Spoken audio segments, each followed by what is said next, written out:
450 against 1. Behind them, 400 more. 850 men, every one of them fed from a queen's own table, and a single prophet standing across from all of them on a mountain that had not seen rain in 3.5 years. That was the matchup on Mount Carmel. But before a single flame ever fell from the sky, Elijah did something no man who actually wanted to win would ever do. He took his own altar, his one chance, his only shot, and he soaked it, drowned it, poured water over it until it could not have caught a spark from a furnace. He made sure his own side could not cheat. Why would a man do that? Why handicap the most important moment of his life? Stay with me, because the way Elijah built that altar matters more than the fire that struck it. Picture the land itself. Cracked. The ground split into broken tiles of clay, curling at the edges like old skin. On the slopes of a mountain whose very name, Carmel, means Garden of God, the vineyards stood dead, gray branches clawing at a white sky. The wind carried dust where it should have carried the smell of rain. For 3.5 years, not one drop. Think about what that means for one person. Somewhere in Israel, there was a little girl old enough to walk, old enough to talk, and she had never once seen rain fall. Not once. Her parents had told her what a river sounded like. They had described water falling from the sky as if it were a story from a faraway country. To her, it was a myth. That was the world Elijah's God had made, and he had made it on purpose. Years earlier, a wild prophet had walked into the court of King Ahab and declared the word of the Lord. "As the Lord, the God of Israel, lives, before whom I stand, there shall be neither dew nor rain these years, except by my word." 1 Kings 17:1. And the heavens had slammed shut like a door. This was no random disaster. The God of Israel had warned his people in Deuteronomy that if they turned to other gods, the skies above them would become bronze. The drought was not weather. It was a verdict. Because Israel had a king named Ahab, and Ahab had a wife named Jezebel. She had come from Phoenicia, the daughter of a king, and she had brought her god with her, Baal, the storm god. The rider of the clouds, they called him, the lord of lightning and rain and harvest. And Jezebel did not simply worship him quietly. She fed 850 of his prophets at her table, built him temples, and hunted down the prophets of the true God like animals. And into all of this walked one man. His name was Eliyahu. Remember that name, because the name itself is the whole story. Eliyahu. In Hebrew it means, "My God is Yahweh." The man was a walking argument. Every time someone said his name, they declared the very thing the entire nation had forgotten. He wanted one thing. He wanted Israel to stop pretending it could have both. The word came after 3 years of hiding. "Go, show yourself to Ahab, and I will send rain." 1 Kings 18:1. So Elijah walked back toward the one place on earth that wanted him dead. Every step toward Samaria was a step toward a king who had scoured the entire region looking for him, who had, the text tells us, made foreign nations swear oaths that they were not hiding the prophet. To walk back into that kingdom was not courage. It was something stranger than courage. It was obedience that looked like a death wish. And as he walked, the weight settled on him. "I'm the only one left." The thought had become a companion. Every prophet of the Lord he knew was dead or hiding in a hole. One man against all of it. He carried that belief like a stone in his chest, and he did not yet know how wrong it was. Because that same day, someone else was out walking the cracked land. His name was Obadiah, and he held one of the highest offices in Ahab's palace, the man over the royal household. On the surface, he was the king's servant. Underneath, he was something else entirely. When Jezebel had been slaughtering the prophets of the Lord, Obadiah had taken 100 of them, hidden them by 50s in 2 caves, and kept them alive on bread and water at the risk of his own neck. 1 Kings 18:4. 100 men, fed in secret, in the middle of a famine, in the household of the very queen trying to kill them. Every loaf he smuggled into those caves was treason. Ahab had sent him out that day on a desperate errand, to comb the land for any spring, any green blade of grass, anything to keep the royal horses alive. The kingdom was starving from the top down. And as Obadiah searched, a figure appeared on the road. He looked once. He knew. Every man in Israel knew that face. Obadiah fell on his face in the dust. Is it you, my lord Elijah? What happened next tells you everything about the fear hanging over that nation.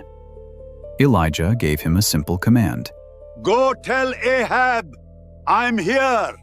And Obadiah, this brave man, this man who had defied a queen, began to tremble, because he was certain it was a death sentence. If I go and tell the king, he thought, the Spirit of God will carry you off somewhere I don't know. Ahab will come, he won't find you, and he'll kill me. He said it out loud, nearly begging. He reminded Elijah of the 100 prophets, of everything he'd risked. He pleaded for his life over a single message. Here was a man who had faced down Jezebel's executioners, reduced to pleading because a prophet asked him to deliver a sentence. That is the chilling truth of how heavy the darkness had become over the kingdom of Israel. The bravest man in the palace was shaking in the road. Elijah swore an oath to calm him. As the Lord lives, I will show myself to Ahab today. And Obadiah went. The stage was set. The most wanted man in Israel had just summoned the king. Ahab came fast, and the moment he saw the prophet, he fired the first shot. Is it you, you troubler of Israel? 1 Kings 18:17. Troubler, the man who ruins things. In Ahab's mind, it was airtight. This prophet had spoken a curse, the rain had stopped, the nation was dying. Therefore, the prophet was the problem. Blame the messenger. It is the oldest move in the world. But Elijah did not flinch, and he did not soften it. I have not troubled Israel, but you have, and your father's house. Because you have abandoned the commandments of the Lord and followed the Baals. 1 Kings 18:18. Understand what just happened. Elijah took the king's accusation, turned it around, and drove it back through his chest. You think the drought is my fault? The drought is a symptom. You are the disease. You traded the living God for a statue, and now the sky has gone silent. The suffering of this nation is not the prophet's doing. It is the bill coming due. Then Elijah issued the command that would change everything. Gather all Israel to Mount Carmel. Bring the 450 prophets of Baal and the 400 prophets of Asherah, every last one of them who eats at Jezebel's table. 1 Kings 18:19. And Ahab, this military king who could field thousands of chariots, this man with a queen who murdered prophets for sport, Ahab obeyed. Maybe he was desperate to end the famine. Maybe he could not say no to the authority in the prophet's voice. Either way, he sent word, and the nation came. They gathered on the slopes, thousands of them. And Elijah looked out over the crowd and asked them one question. And that question contains a Hebrew word that unlocks the whole scene. How long will you go limping between two different opinions? 1 Kings 18:21, limping. The Hebrew word is pasah. It means to hobble, to falter, to shift your weight back and forth on two bad legs. Picture a lame man, unable to stand firmly on either side, lurching from one foot to the other and going nowhere. That, Elijah said, is what you are doing with God. You will not let go of Yahweh. You will not let go of Baal. So you stagger between them, crippled, committed to neither. If the Lord is God, follow him. But if Baal is God, follow him. Choose. Have you ever known, really known, exactly what the right choice was, and still stood frozen between it and something else, unable to take a single step? Then you already understand that crowd, because they said nothing. The text is devastating in its simplicity. The people did not answer him a word. Not a sound. Thousands of people, and total silence. They knew. That was the worst part. The silence was not confusion. It was guilt. So Elijah laid out the terms. 2 bulls. You take one, I take one. Build your altar, I'll build mine. No fire underneath. None. You call on your God, I'll call on mine. And the God who answers by fire, he is God. 1 Kings 18:24. It was a perfect trap, and the crowd knew it. Baal was the storm god.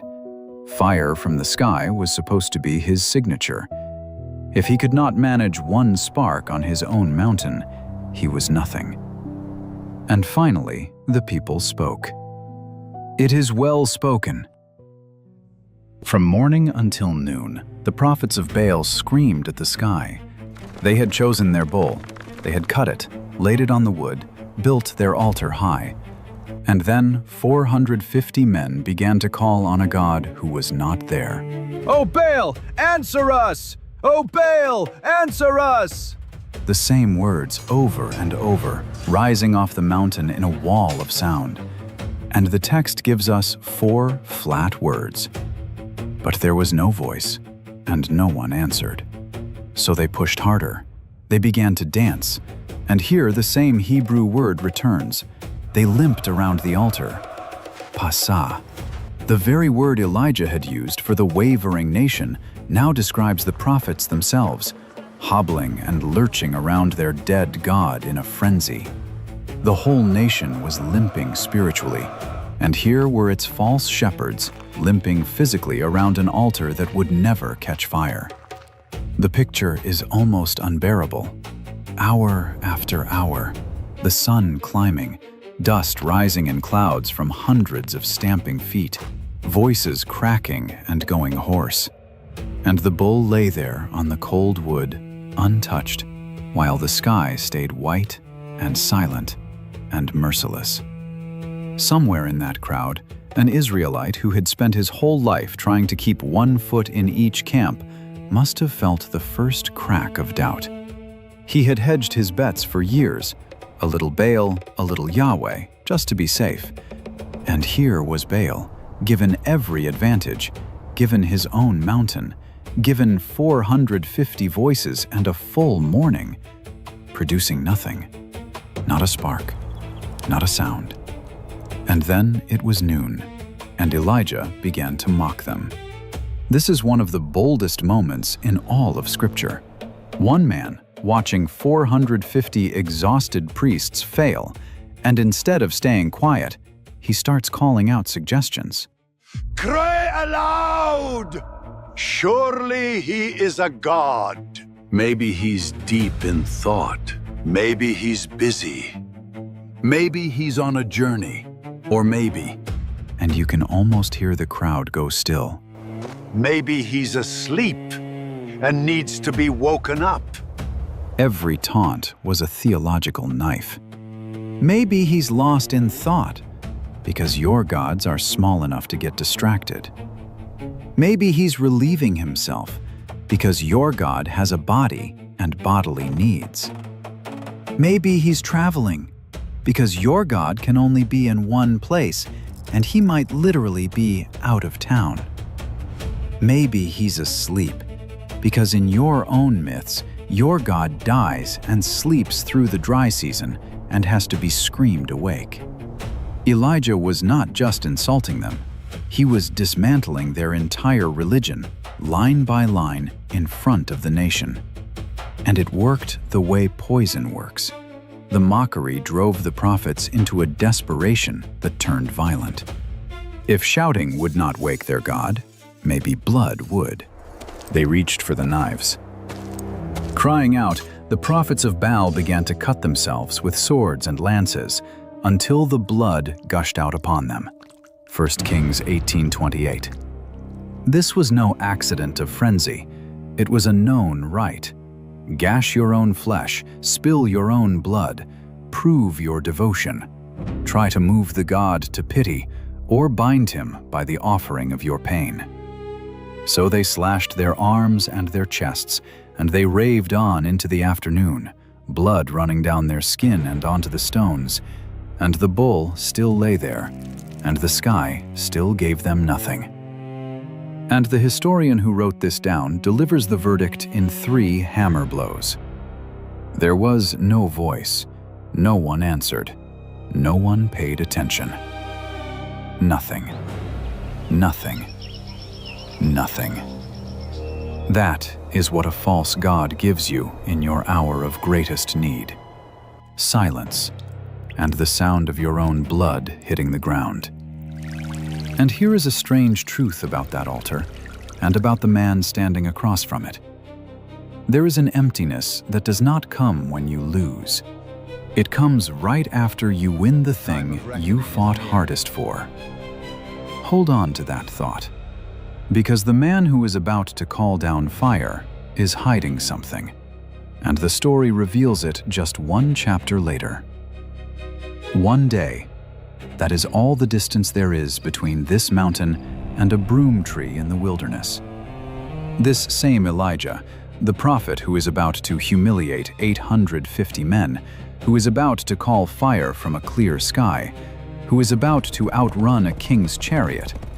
Within 24 hours, this exact man will be sitting alone under a desert shrub, so crushed and so exhausted that he will pray to die. "It is enough," he will say to God. Now take my life. I'm no better than my fathers. 1 Kings 19:4. The greatest victory of his life will be followed almost immediately by the lowest moment of his life. Remember the thought he carried up the mountain? I'm the only one left? It was not strength. It was a wound. And the wound did not heal because the fire fell. The man who felt utterly alone before Carmel felt utterly alone after it too, even after God answered him in front of the whole nation. Why does that matter right now, in this moment, with the blood still wet on Baal's altar? Because it means the man standing on that mountain was not a superhero. He was a frightened, lonely, exhausted human being who obeyed God anyway. And it is that man, not some untouchable saint, but that man who now steps forward in the dust and the noise and the smell of blood and says 4 quiet words that change the air on the mountain. Come near to me. The frenzy stopped. The screaming, the dancing, the blood. And then one man's voice, low and steady, calling the people in close. And they came. Elijah went to the altar of the Lord that lay in ruins, torn down probably in Jezebel's campaign to erase the true God from the land, and he began with his own hands to rebuild it. He took 12 stones, not 10, not 2, 12. According to the number of the tribes of the sons of Jacob, 1 Kings 18:31. And that number was a sermon in stone. Israel was a divided nation by then, 10 tribes in the north, 2 in the south, split and broken and at odds. By choosing 12 uncut stones, Elijah was refusing to accept the division. He was reminding them, "You are not 10 tribes and 2 tribes. You are one people. You came from one Father. You belong to one God." It was the same act in spirit as the 12 stones Joshua had stacked at Gilgal after God carried the nation across the Jordan, a memorial that said, "Remember who you are." Stone by stone, he built it. Then he dug a trench around the whole thing, wide and deep, big enough to hold 2 seahs of seed, a real, visible channel circling the altar in the dirt. And then Elijah did the thing no one expected. The thing that makes this whole story turn. He called for water. 12 jars. In the 3rd year of a drought that had killed crops and livestock and people, Elijah ordered the most precious substance in the entire land hauled up the mountain and poured out onto a pile of wood. Make it impossible, the prophet thought. If they can blame a hidden spark, a buried ember, anything, they'll blame it. Take it all away. "Fill 4 jars with water," he said, "and pour it on the offering and on the wood." They did it. "Do it a 2nd time." They did it again. "Do it a 3rd time." A 3rd time. 1 Kings 18:34-35. Watch the crowd here. Near the front, a farmer flinched as the 3rd round of jars splashed into the dirt and ran down the stones. He knew exactly what he was watching. That was not just water. That was a week of life for a family. That was the difference between survival and burial, and it was being poured into the ground on purpose. The water soaked the bowl. It drowned the wood. It washed over the 12 stones, ran down into the trench, and filled it to the brim. And here is the whole point of this video. Here is why the way Elijah built that altar matters more than the fire. He was not stacking the deck in his own favor. He was doing the exact opposite. He was removing every natural reason for the fire to fall. He was making certain that if a flame ever touched that altar, no human being could take an ounce of credit, claim a single trick, or whisper that it might have happened on its own. He poured out what he could not afford, and then he stepped back from an altar that had no reason left to burn. Real faith does not protect itself. It surrenders the outcome to God and waits. The sun was sliding down the western sky now, toward the sea, toward the hour of the evening sacrifice. That timing was not an accident either. Far away in Jerusalem, in the temple Elijah could not see, the priests would be offering the daily evening sacrifice at exactly this hour, just as the law of Moses commanded. Elijah was standing on the wrong mountain, in a rebel kingdom, far from the altar God had authorized. But he timed his prayer to the precise moment of true worship hundreds of miles away, as if to say, "This is connected to that. This belongs to the God of Abraham, offered at his appointed time." And then Elijah stepped forward. After 6 hours of screaming, after the dancing and the cutting and the blood, the prophet of the Lord prayed a prayer of fewer than 30 words.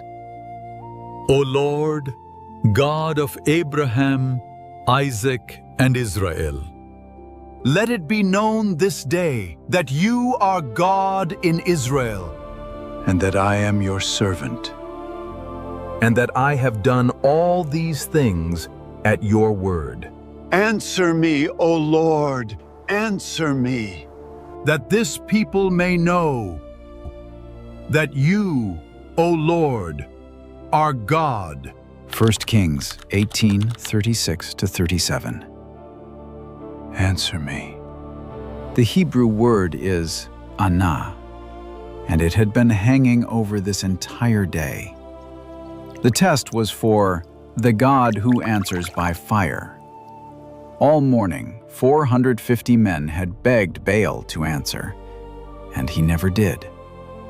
Now, one man asks his God to answer, twice in a single breath. Answer me! Answer me! It is not the desperation of a man who doubts. It is the urgency of a man who knows the nation's whole heart is hanging on the next moment. And then he stopped, and the mountain held its breath. Now, the prophet thought, let them see. Then the fire of the Lord fell. It did not flicker up from the wood, it came down from the sky. And it did not behave like any fire on earth. It consumed the bull, it consumed the wood, and then it kept going. It burned the 12 stones themselves, scorched the very dust of the ground to ash, and licked up every drop of water standing in the trench. 1 Kings 18:38. Stone does not burn. Soaked stone surrounded by a moat of water does not burn. And it burned. There was a crack like the sky splitting, a terrifying wash of heat that drove the front rows back, and then silence. The smell of scorched stone and steam rising where a trench full of water had been a heartbeat before, and an altar reduced to nothing but a black scar on the mountain. And the people, the same crowd that had stood in stony silence when Elijah asked them to choose, fell. All of them, face down in the dirt. And out of thousands of throats came a single cry, over and over. The Lord, He is God. The Lord, He is God. In Hebrew, Yahweh Hu Ha-Elohim. And here is the detail almost no one catches. The prophet's name, Eliyahu, means, my God is Yahweh. For an entire day, his name had been an argument no one would accept. Now, with their faces in the dust, the whole nation was screaming the meaning of his name back at heaven. They were not just confessing a truth. Without knowing it, they were saying his name. We spend so much of our lives straining to make our own fire fall, forcing, performing, slashing ourselves to get heaven's attention. Elijah simply prayed and stepped back. What came next was judgment, and the text does not soften it. Elijah gave the order, and the people seized the 450 prophets of Baal. He brought them down to the brook Kishon in the valley, and there they were put to death. To our ears, it lands like a horror. In the law of that ancient nation, it was something else. The law of Moses commanded that a prophet who led the people into the worship of other gods was to be put to death, because that prophet was not merely wrong, he was leading the whole nation toward destruction. This was the cancer being cut out. And notice what the text does not say. The 400 prophets of Asherah simply vanish from the account. Scripture does not tell us what became of them, and we will not invent an ending it never gave. Then Elijah turned to Ahab and said something impossible. Go up, Eat and drink, for there is the sound of a rushing rain. 1 Kings 18:41. The sky was still clear.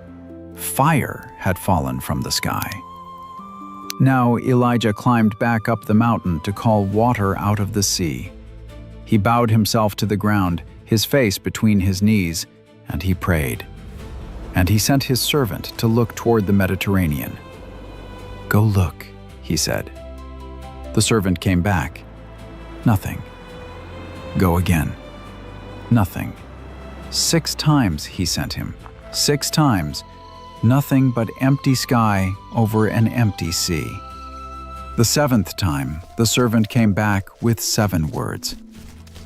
A little cloud, like a man's hand.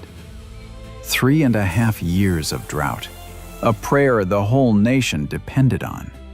And the first sign of the answer showed up smaller than a fist on the horizon. That is so often how God answers, not with a flood at first, but with a cloud the size of a hand, daring you to believe it is enough.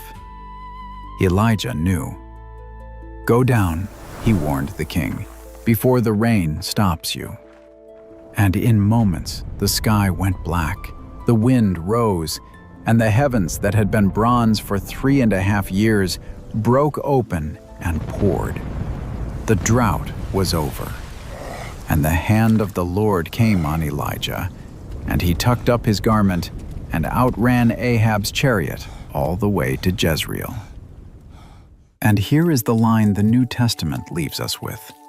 The Apostle James, writing centuries later, points to this exact story and says Elijah was a man with a nature like ours.